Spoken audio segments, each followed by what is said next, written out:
ሰላም ጤና ይስጥልን ውድና የተከበራችሁ የቻናላችን ቤተሰቦች ዘወትር አክብሮታዊ ሰላምታችን በያላችሁበት የዓለም ጥግ ሁሉ ይድረሳችሁ እያልን ለሰዓቱ ለእናንተ ይመጥናሉ ያልናቸውን ዕለታዊ አነጋጋሪ ዘገባዎችን ልናስደምጣችሁ በተለመደው የመረጃ ሰዓታችን ተመልሰን መጥተናል። ዛሬም እንደ ወትሮው ዝግጅታችንን ላይክ፣ ሸር፣ ሰብስክራይብ እና ኮሜንት በማድረግ የከበረ ድጋፋችሁን ታሳዩን ዘንድ በአክብሮት እንጠይቃለን።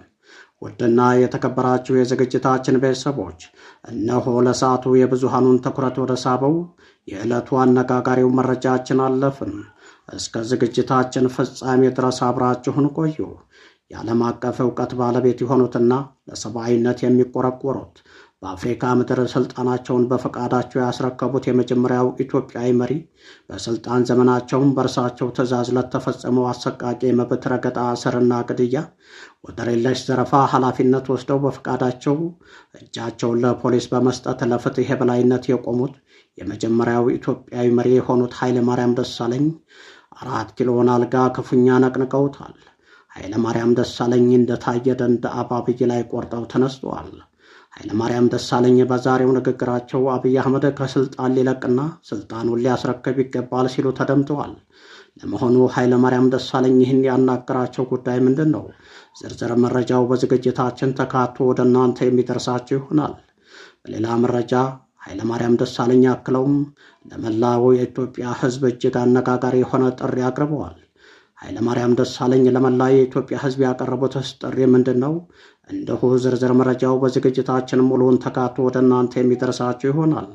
ውድና የተከበራችሁ የዝግጅታችን ቤተሰቦች እነዚህንና ሌሎች በአርዕስተ ጉዳዩ ላይ ያልተካተቱ ዝርዝር መረጃዎችን ስናደርሳችሁ አብራችሁን ስትቆዩ የሚባክኑ ሰከንዶችና የሚያስቆጭ ጊዜ እንደማይኖራችሁ በመተማመን ነው። በቀጥታ ወደ ዝርዝር መረጃችን አመራን። የዓለም አቀፍ ዕውቀት ባለቤት የሆኑትና ለሰብአዊነት አብዝተው የሚቆረቆሩት የቀድሞው የሀገራችን ኢትዮጵያ ጠቅላይ ሚኒስትር የነበሩት ኃይለማርያም ደሳለኝ ዛሬ በቁጭት እንዲህ ሲሉ ንግግራቸውን አስተላልፈዋል። ኢትዮጵያ ውስጥ አሁን ሁሉም ነገር ብልሽሽት ወጥቷል። በተለይም ደግሞ መላ የኢትዮጵያ ሕዝብ በልቶ ማደር የተሳነበት የኢትዮጵያ ሕዝብ የሰላም ስጋት ከፊት ለፊቱ የተደቀነበትና ያለምንም ስጋት ወጥቶ የማይገባበት የከፋ ጊዜ ላይ ደርሷል። ስለሆነም ሁላችንም በቃ ልንልና አሁን ያለውን የሀገራችንን ኢትዮጵያ የመፍረስ አደጋ ልንቀለብስ ይገባል ካሉ በኋላ የወቅቱ ትግል በስልጣን የበላይነት የሚካሄድ የፖለቲካ ትግል አይደለም፣ በህልውና ለመቀጠል የሚደረግ የሞት የሽረት ትግል ነው። ስለሆነም ጫካ ለገቡ ኃይሎች ብቻ የሚተው አይደለም። ለዛሬ ያልሆነ አገርና ህዝብ ወዳድነት ትርጉም የለሽ ነውና ተጽዕኖ ፈጣሪ ታዋቂ የሆናችሁ ምሁራን፣ የሃይማኖት አባቶች፣ ሲቪክ ማህበራት፣ ባለሀብቶች፣ አርቲስቶች፣ ስፖርተኞችና ወዘተ የዳር ተመልካችነትን ትታችሁ የትግሉ ዋና ተዋናኝ መሆን አለባችሁ።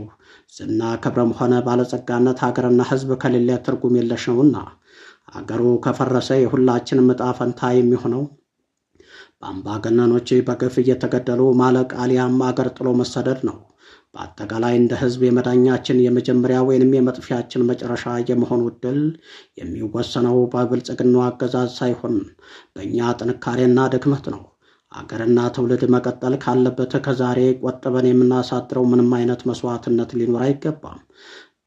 በእንባ ብቻ ሳይሆን በላብና በደም ጭምር ዋጋ ከፍለን ህልውናችንን ማስጠበቅ ይገባናል። በእኔ በኩል እንደ ሀገርና የህዝብ ህልውና የሚያስጨንቀው ዜጋና የፖለቲካ ሰው ለዚህ አይነቱ ትግል ስኬታማነት የሚጠበቅብኝን ሁሉ ዋጋ ለመክፈል ዝግጁ ነኝ ይላሉ ኃይለማርያም ደሳለኝ። እንዴት ወዴት ተግባራዊ እንቅስቃሴ መግባት እንደሚቻል በግልጽ እና በፍጥነት ሳይመሽብን እንወያይ፣ እንወስን፣ ተግበር። ከዚህ በላይ ለመዘግየት የሚያስችል ጊዜ የለንም። የአገሪቱ የፖለቲካ ምስረታ ሂደት የደረሰበት ደረጃ ጊዜ የሚሰጥ አይደለምና እንፍጠን ይላሉ። ለውጥ መጣ ከተባለበት ጊዜ ጀምሮ ባለፉት 7 ተከታታይ ዓመታት በአዲስ አበባ ጋሞች በማንነታቸው ተለይተው ሲገደሉ፣ የትግራይ ተወላጆች በጅምላ ከስራ ሲባረሩና ሲታሰሩ፣ አማራዎች ተለይተው ቤታቸው ሲፈርስና ወደ ከተማዋ እንዳይገቡ ሲታገዱ፣ መስጂዶችና አብያተ ቤተ ክርስቲያናት በቡልዶዘር ሲፈርሱና በአጠቃላይ ኦሮሞኛ ተናጋሪ ያልሆኑ ዜጎች ቤት ሰርተው የማይኖርባት ሸገር የሚል የቦምቦሊኖ ዳቦ ስም የተሰጣት አፓርታይዳዊ የከተማ ቀለበት ሲመሰረትና አዲስ አበባ ታሪኳን ሁሉ ስትነጠቅ ዝም ብሎ ማየት ተገቢ አይደለም።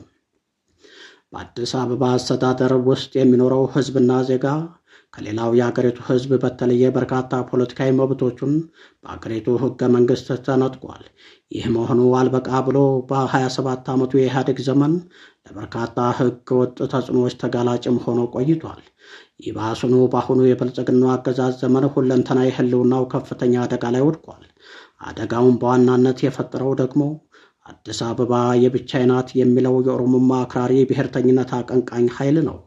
የሀገራችን የፖለቲካ ታሪክ እንደሚያሳየው ከሆነ ከአራቱም የአገሪቱ ማዕዘናት የመጣ ሕዝብ ከ140 በላይ ለሆኑ ዓመታት ላቡንና ጥሪቱን አፍስሶ በጋራ የገነባትን ከ5 በላይ የሆኑ ተከታታይ ትውልዶች በአንድ ላይ ከትበው የኖሩባትን የሚሊዮኖች ሀገር የሆነችውንና ከኢትዮጵያ መዲናነትም አልፋ የአፍሪካ ሕብረት መቀመጫ ለመሆን የበቃቸውን አዲስ አበባን የኛ ብቻ ናት ብሎ መጠየቅ ከሞራል ከታሪክ ከሕግም ሆነ ከፖለቲካ መክኖ አኳያ ተቀባይነት የሌለው አጀንዳ ነው። እንኳንስ ኢትዮጵያውያን እንዳንለያይ ሆነን ተቦክተን የተጋገርንባት አዲስ አበባ ከተማ ራሱ ኦሮሚያ ክልልም ሆነ ሌሎች የአገሪቱ ክልሎች አንድ ብሔር ክልልና ንብረት ብቻ ሊሆኑ አይችሉም። ስለሆነም በአዲስ አበባ ዙሪያ እየመጣ ያለውን አደጋ መጠን በልኩ ካልተረዳ ነው በስተቀረ በከተማዋ ዙሪያ አዳዲስ ነገር በተፈጠረ ቁጥር እንዳዲስ በመገናኛ ብዙሃን በመጫጫህ የምናመጣው ለውጥ ሆነ የምናስቀይረው አደጋ የለም። በመሆኑም ይላሉ የቀድሞው ጠቅላይ ሚኒስትር ኃይለማርያም ደሳለኝ በንግግራቸው ከ75 በመቶ በላይ የሚገመተው የአገሪቱ ፋይናንስ አቅምና የተማረ የሰው ኃይል የሚገኝባት አዲስ አበባ ከተማ የኢትዮጵያ ሕዝብ ታሪካዊ ትስስርና አብሮነት ዋና እምብርትና ቋጠሮ ነች። አሁን ላይ በየክልሉ እየተካሄደ ባለው የእርስ በርስ ጦርነት እየተፋጠነ ያለው የአገሪቱ የመፍረስ ሂደት በጠንካራ ትግል እንዲቆም ካልተደረገ በስተቀረ ሄዶ መጨረሻ ላይ የሚቋጨው አዲስ አበባን አርማጌዶ በማድረግ ነው ይላሉ። ስለሆነም ይህ የህልውናችን የመጨረሻ ቋጠሮ እንደዋዛ ተበጣጥሶ አገሩ እንዲበተንና በዚያም ምክንያት አገርና ዜግነት የለሽ መሆንን ማንም ህሊና ያለው ዜጋና ሕዝብ በጸጋ ሊቀበለው አይገባምና ከ6 ሚሊዮን በላይ የሆነው የአዲስ አበባ ሕዝብና ራሱን ችሎ ከ70 በላይ ከሚሆኑት የዓለም ሀገራት የተናጠል ቁጥር የበለጠ የሕዝብ ብዛት ያለው በመሆኑ በአግባቡ ከነቃና ከተደራጀ ራሱን በብቃት መከላከልና ህልውናውን ማስከበር የሚችል ሕዝብ ነው። ይህ አቅምና ብቃት በተገቢው ጊዜና ሁኔታ ጥቅም ላይ ካልዋለ ግን የኃይል ሚዛኑ በሂደት እንዳይመለስ ሆኖ ሊቀየር እንደሚችል መዘንጋት የለበትም። የብልጽግናው አገዛዝ ይህንን ሁሉ እያደረገ ያለው ያለ ምክንያት አይደለም። ከፖለቲካ የኃይል አሰላለፍ አኳያ አዲስ አበባ መቆጣጠር ስላለው ስትራቴጂካዊ ጠቀሜታ ከተቃዋሚ ጎራውና ከሚዋጋው ሕዝብ በላይ ጠንቅቆ ስለተረዳ ነው። ይህ በአዲስ አበባም ሆነ በአገር ደረጃ አክራሪ ኦሮሞማ ብሔርተኞች እየፈጠሩት ያለው አደጋ አንድን ብሔር ብቻ ለይቶ የሚጎዳ ሳይሆን የኦሮሞን ሕዝብ ጨምሮ መላውን የአገሪቱን ሕዝብ የሚጎዳና የአገሪቱን የመፍረስ ሂደት የበለጠ በማፋጠን አይቀር የሚያደርግ ስለሆነ መላው ኢትዮጵያን ለትግል ተነስቶ ይህንን አምባገነን የሆነ ስርዓት በአጭር ጊዜ በመገርሰስ ነፃነቱን ሊያውጅ ይገባል ሲሉ ኃይለማርያም ደሳለኝ እንዲህ ያለ የትግል ጥሪን ለመላ ኢትዮጵያን ሕዝብ አቅርበዋል። ኃይለማርያም ደሳለኝ አክለው አገሪቱን እንዲህ ባለ የፖለቲካ መስቀልቅል ውስጥ ከመምራት ይልቅ ልክ እንደ ትላንቱ እኛ የስልጣን ሽግግር በሰላማዊ መንገድ እንዳደረግነው ስልጣኑን አስረክበው ጠቅላይ ሚኒስትር አብይ አህመድ ቢወጡ የተሻለ ነው ሲሉ የንግግራቸውን መቋጫ አስቀምጠዋል። ውድና የተከበራችሁ የዝግጅታችን ቤተሰቦች ለሰዓቱ ዝግጅታችንን በዚሁ ቋጨን። መልካም ጊዜን ተመኘን።